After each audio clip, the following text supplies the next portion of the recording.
je lis beaucoup de choses sur Facebook, Internet, etc. Et je sens cette envie aussi de vouloir prendre part au débat national, cette envie de vouloir se faire écouter, hein, cette envie d'être écouté. Et c'est pour ça que je me suis fait cette obligation. Dire que je ne passerai pas dans un pays sans prendre le temps, m'arrêter et écouter les différents compatriotes. Les sujets sont nombreux, je sais. Malheureusement, on ne pourra pas tout discuter aujourd'hui. Il ne s'agit pas aujourd'hui de refaire toute l'histoire de la République centrafricaine. Mais je vous prie simplement que si vous avez vraiment des questions de l'heure, d'actualité, si vous voulez savoir un peu plus sur les intentions du gouvernement, j'entends beaucoup de gens crier, le gouvernement ne fait rien, la sécurité, les FACA, les élections, les remaniements, il y a beaucoup de questions, hein, je crois que lesquelles vous aurez besoin. Il y en a qui demandent aussi la démission du Premier ministre, du gouvernement. On est ouvert à tout. On est vraiment ouvert à tout sans se fâcher parce que les Centrafricains, nous devons apprendre à nous parler sans nous étriper. Il faut qu'on apprenne à se parler. Et notre gros problème, c'est qu'on trouve très peu de Centrafricains maintenant qui peuvent se parler sans être à tout moment prêts à s'étrangler. Je n'ai pas besoin d'étrangler quelqu'un pour qu'on se parle. Il y a des réels problèmes chez nous. Il faut qu'on se les pose et qu'on les discute clairement. Il faut qu'on soit capable, aujourd'hui, si on n'est pas capable de nous asseoir et de se parler, même si on n'est pas d'accord, on n'a pas besoin d'être d'accord. Et dans cette situation, je dis toujours, on ne cherche pas un consensus. On cherche un compromis. C'est un compromis qu'on cherche en Centrafrique. Et je dis un compromis, c'est toujours une solution insatisfaisante. La situation aujourd'hui en Centrafrique, la transition, tout ce que nous faisons sont des solutions de compromis. C'est l'émanation d'un compromis. Je ne suis pas, moi, aujourd'hui, satisfait du gouvernement que je dirige.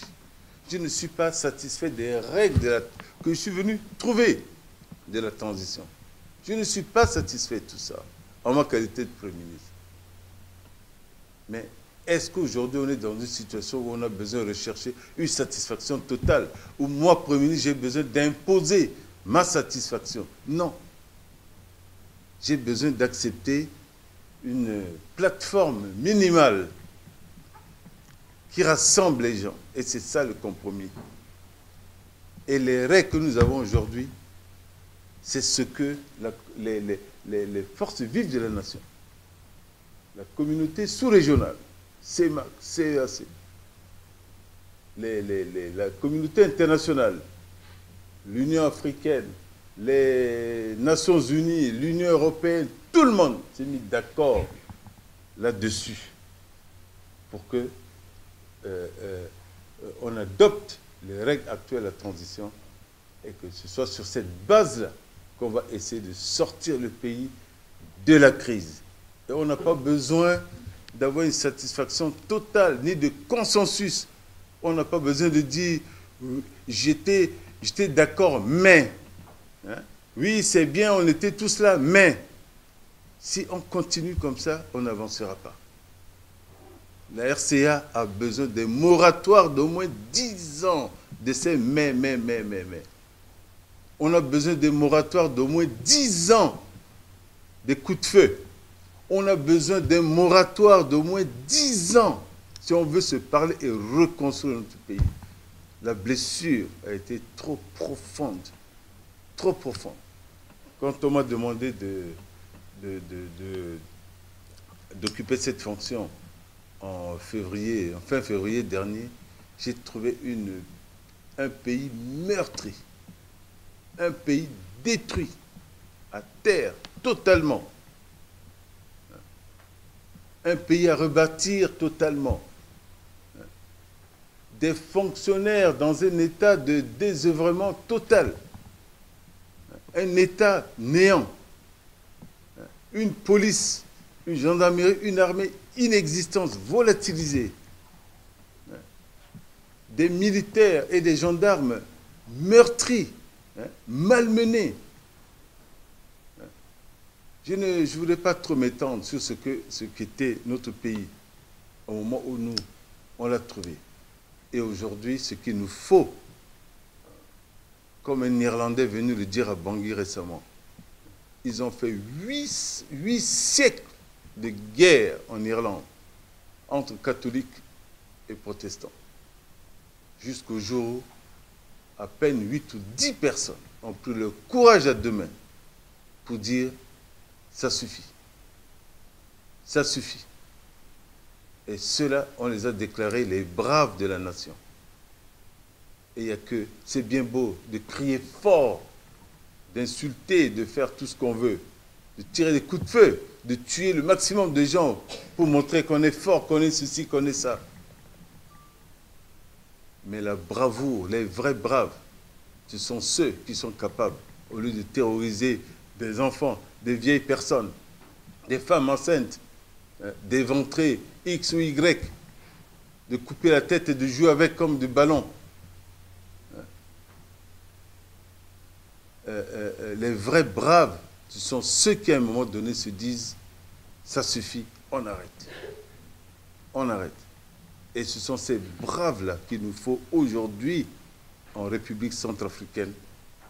Et j'espère qu'avec le processus qui est enclenché, avec le mouvement qui est enclenché, nous tous, nous essaierons de regagner ce camp des braves et que vous qui êtes ici, la diaspora en France et dans d'autres pays étrangers, qui souffrent aussi énormément dans votre chair, et qu'on va essayer de surpasser tous nos passions. Parce que ce qui tue notre pays aujourd'hui, c'est les passions. Les passions. En cette période de ce mois de juin, on a eu un long week-end de Pentecôte, vraiment extrêmement serein sur tout le territoire centrafricain,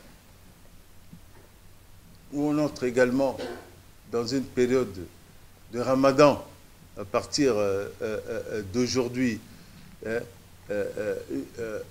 une période où ce sont des valeurs de fraternité, de paix qui sont prônées. Je pense que nous tous, ça va être vraiment l'occasion, une occasion unique pour nous, d'utiliser, de maximiser ces valeurs-là pour entrer dans le cadre des braves et jeter durablement les fondements d'une paix solide en République centrafricaine. Nous avons à peu près 1h30 pour échanger avant que je passe à mes autres activités. Donc je vous repasse la parole, monsieur chargé de mission. Je vais demander aux différents ministres qui sont là de prendre note, parce que si un certain nombre de questions, je leur demanderai également de répondre. Ou bien vous pouvez aussi vous adresser directement à l'une ou l'autre, parce que je regrette beaucoup pour les hommes, mais je n'ai que des femmes ministres avec moi ici. Qu'est-ce que vous voulez, ils ont pris le pouvoir au pays. Hein. Bon, donc voilà, je vous passe la parole.